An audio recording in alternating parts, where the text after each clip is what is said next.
Welcome to the Engineering Influence Podcast from the American Council of Engineering Companies. And at the time of recording this podcast, we're gearing up for our 58th Annual Engineering Excellence Awards. And today we want to focus on one of the projects that is going to be awarded an honor award at that event in May. And that is from Michael Baker International out of Pittsburgh, Pennsylvania. And we're talking about the Three Sisters Bridges. Now, if you are familiar with or have ever watched a Pittsburgh Steelers game or you know of Pittsburgh, you know it is a city of bridges. And there are three bridges that are really historic because they are the only bridges of identical side-by-side crossings in the world, essentially identical, but different in many different ways. We're talking about first the Roberto Clemente Bridge, the 6th Street Bridge, the Andy Warhol Bridge, which is the 7th Street Bridge, and the Rachel Carson 9th Street Bridge. And they all cross the Allegheny River, and they are really one of the biggest landmarks in the city.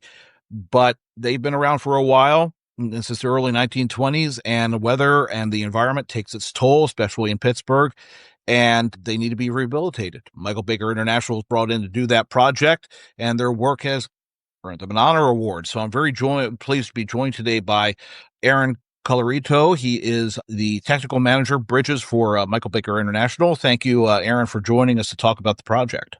Thanks for having me. Really appreciate it. So this is something else because I mean, really, I'm a Pennsylvanian myself, so from the other side of the state, but everybody knows Pittsburgh, right? And you can't not know these bridges. So they are just really unique to the city. I mean, how was it to get really to work on such a identifiable landmark for a city? It's really something because I graduated college. I had got a master's degree in 2011 in Cleveland, and I spent a couple of years working for a small consultant there. And I had interned with Michael Baker before and kind of worked on just when Michael Baker got in the contract and just kind of dabbled in it. But I mean, you can't walk two steps anywhere in the city without either being able to see them or, they're on a billboard, they're on someone's logo, they're on, the jumbotrons at the Penguins and the Pirates games. You really can't go far without seeing some image of these bridges somewhere. So I've worked on them at this point for basically my entire career, and it's really been something. Yeah, I mean, looking at just the fact that they're built in the 1920s first, and they've been servicing an entire population in the city. There's a lot there, historical significance, and just how do you approach the project. What are some of the challenges that the firm faced when rehabbing these bridges? They're three separate bridges designed same time, but they're all different in their own special way. Yeah, it's funny because they are, we call them the Three Sisters. They're identical for all intents and purposes. They are. This type of bridge had only ever been done once before. And there was a crossing over, I think it was the Rhine River in Cologne, Germany. It was built in 1915-ish. And if you look at pictures of it, I mean, the portal looks the same with the kind of windows in it. It's almost, if they had copy paste back then, it was almost copy paste. So they, designed and built the 7th Street Bridge was kind of the prototype. That one was done first. And then the 6th and 9th Street bridges, the ones that are on either side, are slightly different from 7th Street. 7th is slightly narrower and slightly longer, but 6th and 9th were actually produced from the same set of shop drawings. Actually, 6th Street Bridge is written nicely in the title block, and then handwritten above it is and 9th Street Bridge on top of it. But I mean, they're really cool bridges, designed and built by the American Bridge Company, or not designed, I should say built by the American Bridge Company. They were designed by Allegheny County. I'm actually from Ambridge, the company town. There you go. My grandfather was a drafter for them for many years. Oh wow! So you actually this is multi-generational for you. I mean, this goes back. I've got them in my blood a little bit. Yeah, that's cool. Yeah, and they're not the first bridges at these sites. 6th Street Bridge is actually the fourth, or I should say the Clemente Bridge is actually the fourth bridge there. It replaced a suspension bridge that John Roebling had designed, one of his first ones. And it kind of gave them the first inkling that a traditional suspension bridge wasn't going to work. because the soils in that part of the town are not great. So they built it, and actually the anchor just started slipping. So they would add more weight to it and just kind of hope and pray that it would be all right. So about, I want to say I think it was around 1918, 1914, somewhere around after World War I. So 1819, there's actually a mandate from the Department of War, what it was called back then, that all cities that had navigable rivers, they wanted all the river crossings had to be raised so you could get a warship under it.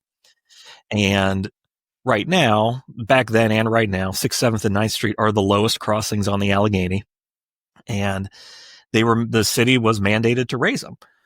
So they put forth a whole bunch of different concepts, lift bridges, suspension bridges, truss bridges, but you're so confined in that area going into town, and then especially on the other side of the river, what's now the North Shore. That was a different city at that time too. That was Allegheny City. So it was a completely different set of folks that you had to work with. So they had an art commission back in that rejected all of the types that they put forth. So about that time was when probably the county got word of that self-anchored suspension bridge that had been built in Germany. And there was a paper written about it. They looked at it, said, all right, let's give this a shot. The art commission accepted it. So they went ahead and designed and built all three of them. Oh, man.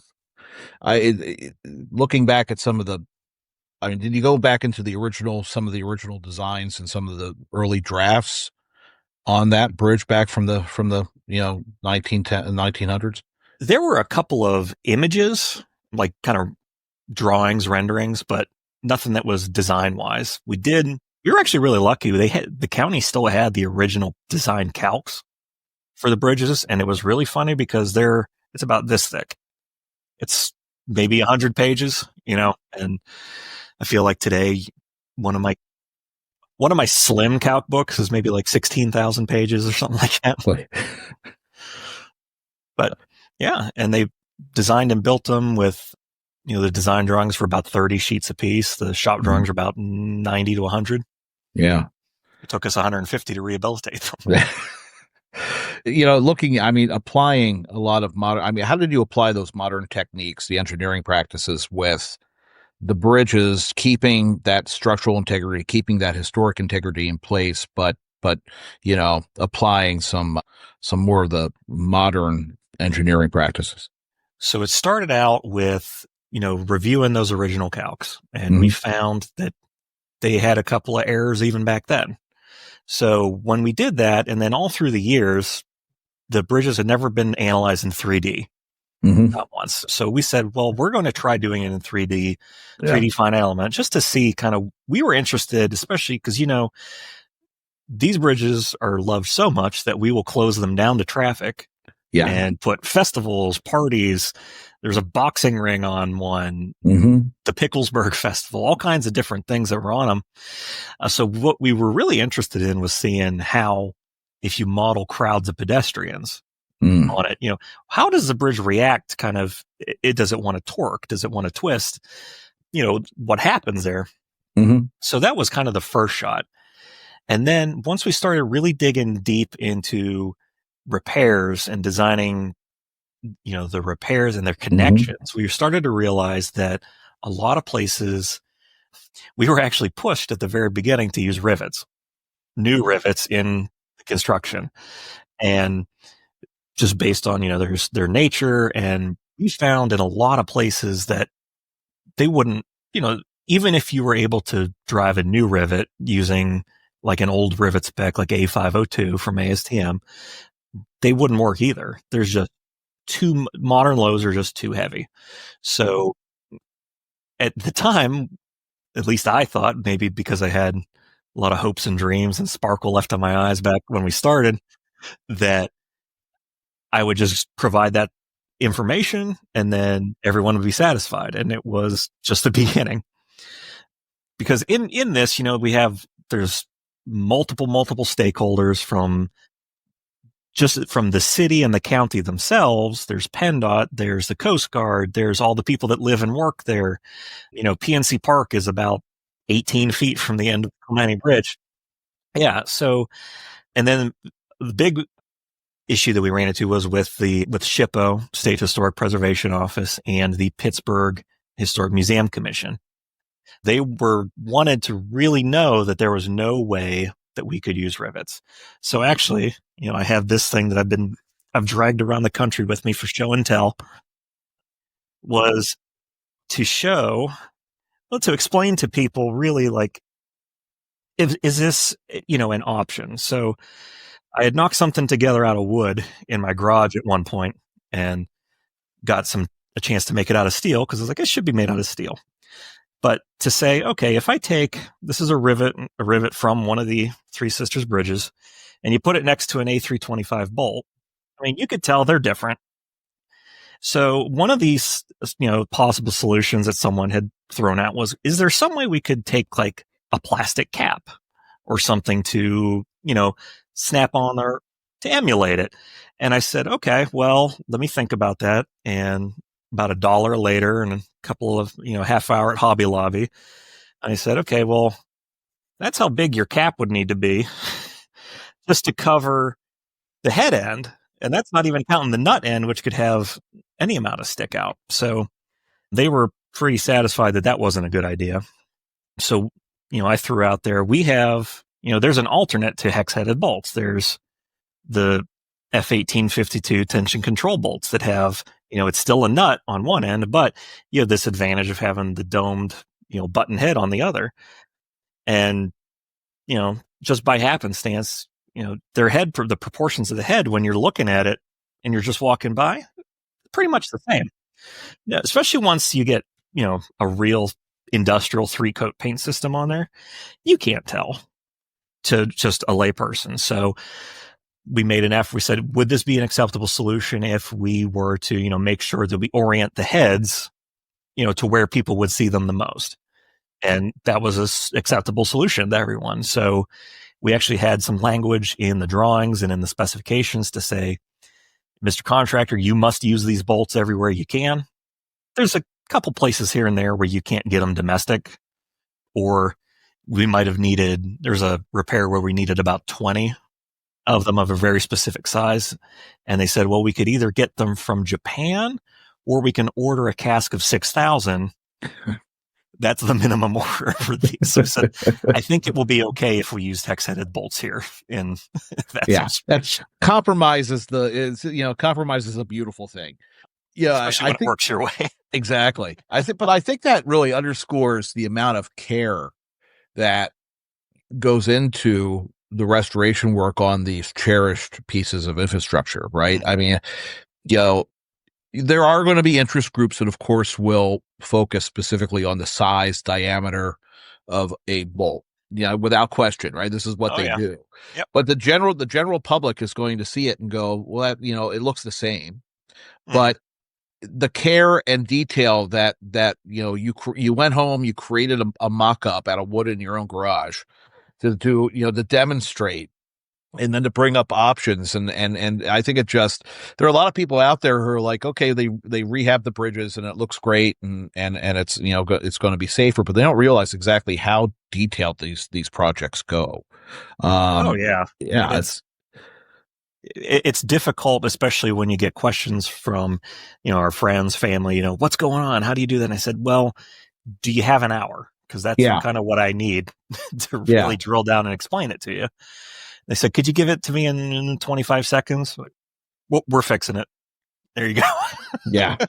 Well, when you mentioned the 3D modeling and the fact that you were able to kind of do the dynamics of crowds on the bridge or different traffic patterns on the bridge and use cases, not just, travel with vehicles. I mean, having that, that's going to, correct me if I'm wrong, but that's going to help in the future. It really is that digital modeling that's going to help define how these bridges can use tolerances and the like. So it really is creating an entire new chapter for these bridges that have been around for, over a century, that now you have a better, because everything before was, we'll do a festival on the bridge. It should be fine. It's been standing up since 1920. So nothing's going to happen. But now you actually have detail and say, here are the tolerances of this bridge.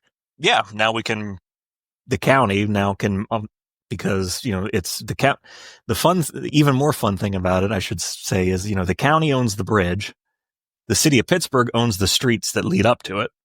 The Coast Guard and the deals with the river. And then you have PennDOT, who owns the street there, the road that runs underneath it. So there's a lot of coordination that has to go between all these players when, for example, they want to close one of the bridges, except for, a pirate game where that's an event. If they do it during the day or something, that's pretty common. And the great thing about these bridges, especially doing the rehabs, was we could close them down all the way because, what's the detour? Just go to the next bridge over and then go to the next bridge after that if there's a problem over there. So that was, pretty unique part of it, was still having to define a detour, and not being able to put, like, on the plans a picture of me just pointing to the distance where there's a bridge a couple of feet away. Exactly. That you could go to. How did you kind of roll in, the demands for sustainability into the bridge rehab project? I mean, it's you have to look at the structural side of things, but then also there's always a push for making sure that there is a sustainability function here going into it. So probably one of the biggest things that I would say is the great thing about the bridges is they're made out of steel. And that's a little bit of preference on my part. I'm very much a steel guy, but especially modern steels, they're essentially 100% recycled. Things that are used in an electric arc furnace, anywhere between 90 to 100% recycled. So that was a great place to start when we start thinking about sustainability. Now you have to go the opposite end, that we have to deal with concrete. Concrete's a pretty big CO2 producer, but as of this moment, we don't have, I would say, a lot of attractive alternatives to that. So we're kind of trying to play that balance of, how do we play with that to use the materials in a justified way. And then one of the big things I think that we did that kind of improved quality around the bridges was we cleaned all the masonry. All the masonry substructures, they're sandstone. So they're basically, a color anywhere from, this is a pretty typical color. Actually, it's pretty close, like a sandstone, kind of light brown, a little bit of orange kind of color. But, they've been essentially gray and black for decades, our sooty past. So we tried, in our first contract with 7th Street, we had to input an item in the contract to say, hey, we're going to clean this masonry and we're going to do all these bridges one at a time. They're going to look great. We're going to get all that contamination and pollutants off of there. And then everything that we had put in there is like all these chemicals didn't work.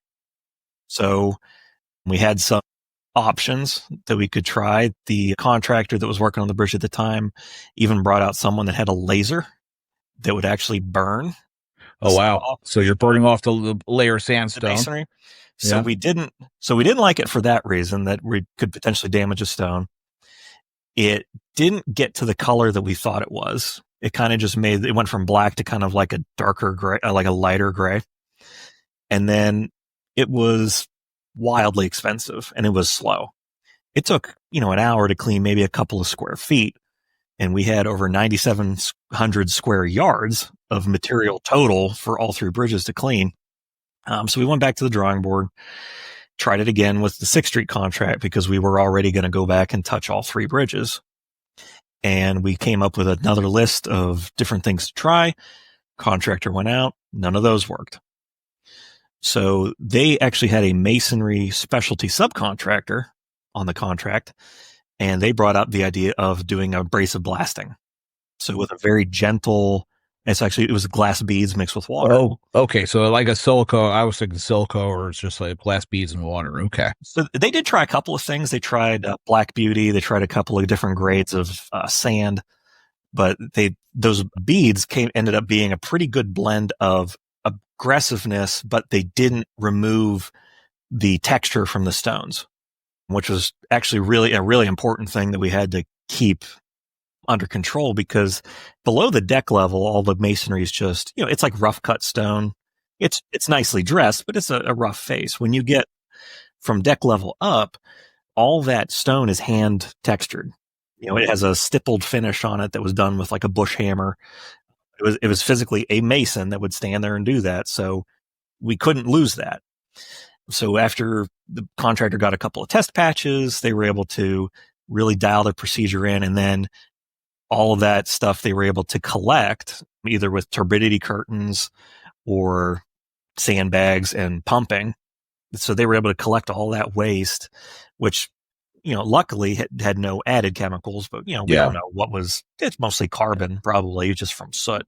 Yeah, but you never know, right? And you can't really. Exactly. Yeah. So it was all able to be collected, stored, shipped, disposed of properly. So I would say those are probably our two big pushes towards sustainability on those bridges. Those are not small pushes on sustainability. So I mean but that makes everybody happy, right? So PennDOT's happy, DEP I'm sure is happy because they have to figure out about what's going to be going into the Allegheny. But then it brings up the question of just the other stakeholder groups, the community groups. You mentioned everybody who was involved here.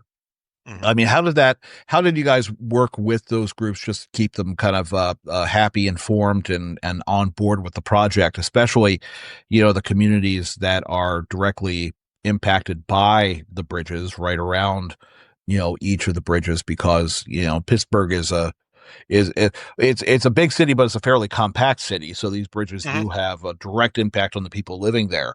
What was the community response to the project? The initial response was happiness mixed with a little bit of dread. I think the initial response, I think people thought we were going to close all three bridges at the same time, which was never going to be the plan. Just kind of doing them one at a time. But at the same time, the last time I counted, trying to actually put together an award submission, was I lost count at 20 or 25 different stakeholders. Not only just residents that live, there's an apartment community like right at the end of the 9th Street Bridge. You've got the people that live downtown on the south end of the bridges. And then there's a lot of people that work right at the north end of the bridges, notwithstanding PNC Park that's right there. So the biggest thing, and you said it when you were starting the question, was just communication. Is we figured we had a sub-consultant with us that dealt specifically with communication, press releases, and then working with Allegheny County Department of Public Works has their own press officer that we spent a lot of time going back and forth with him to make sure that if something was going to change, if something needed to be done at night, people were aware of it. So for example, the enhanced lighting system that was installed on the bridges that has been a really nice success. We had to do some work at night because one, if the electrical subcontractor was working on a barge on a man lift on the river, so you have to work at a time where there's not a lot of river traffic. So naturally that's at night. And then also because they had a very limited amount of time that they could be in the river, essentially obstructing navigation, they wanted to make sure that when they installed these lights, that they would look the way the county wanted to look, which meant doing it at night. So that enabled them to kind of set the light, everyone look at it, agree this is what we want. And then the electricians were able to build jigs that they could go, and when they went to the next location, just set a jig, set the fixture, and they knew that it would be good. But then, of course, you've got a man lift that might be moving. You've got the barges. So informing people that, hey, we're going to be working at night. You're going to see lights. It's going to be a little bit noisier, but we're doing our best to limit the noise. Every project had a noise monitoring item, within it. So they had to constantly monitor, construction site noise. They weren't allowed to work certain hours, let's say 99% of the time, overnight, weekends, to try to intrude in people's lives as little as possible. And that really came to a head when we finished the Clemente Bridge, the 6th Street Bridge, because, none of the bridges had a large area to work around. The contractors are working on top of each other. You've got material stacked on the bridge itself. 6th Street Bridge ends at it becomes Federal Street on the north side. That's where the Pirates will have family days, the inflatables and bounce houses and food trucks and all kind of stuff. So making sure that we would, interfere with that as little as possible was a real challenge. Yeah, I can imagine. It's wrapping it up. It's just one of those projects that is going to have, with the rehabilitation, I guess, first off, with the rehabilitation being done now, how many years does this add on to the lifespan of the bridges? Like when is the next projected rehab going to have to happen after this project? So our goal was 50 years is, we kind of established that as a minimum. Yeah. In all likelihood, you may need to come and do some deck work. Probably maybe 25 to 30 years. The bridges will need painted in about 25 years. And that's, modern paints. That's pretty good. Yeah. So, essentially you're looking at something that you worked on that is going to stand for at least 50 years until it's the next project's going to happen. You're looking back. You had members, like you said, members of your family that were essentially drafting with the company that actually built the original bridges. I wasn't mean to you because we always like to talk, and people watching this and trying to get them engaged and interested in engineering, and the next generation, of course. But from a personal standpoint, professional standpoint, it wasn't mean to you to be able to work on a project like this that has such an impact and historical, and then also be able to leave your mark on something which is such a loved piece of infrastructure in a city. Honor is what comes to mind, really, for me. And my wife will be the first one to tell you that I'm a huge nerd when it comes to bridges. Can't go anywhere without saying, I don't like the way that is. And she goes, it's standing, it's fine, leave it be. But so much, this project and these bridges have been such a huge part of my life over the last 10 years. Yeah. Before we were talking before that I have 3 children, 6, 4, and 2. One of them was born during each and every one of these projects. Yeah. So, I make the joke. I tell people, my 3 boys, and they'll say, are they named after the bridges? Oh yeah, my boys, Andy, Roberto, and Rachel are very near and dear to me.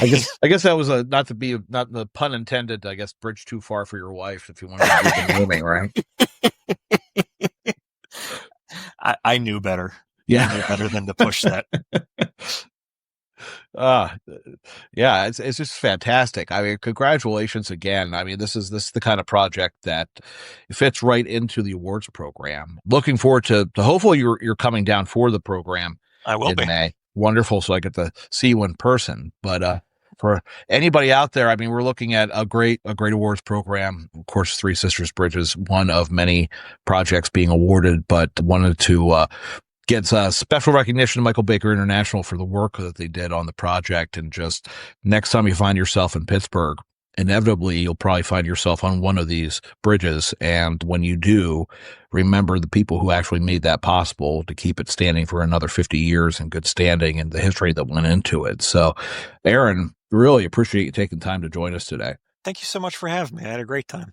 Awesome. Wonderful. Well, again, we have the Engineering Excellence Awards coming up in May at Washington, D.C. And can't wait to just celebrate that and so many other projects. So, again, this has been Engineering Influence Podcast from the American Council of Engineering Companies, and we will see you next time.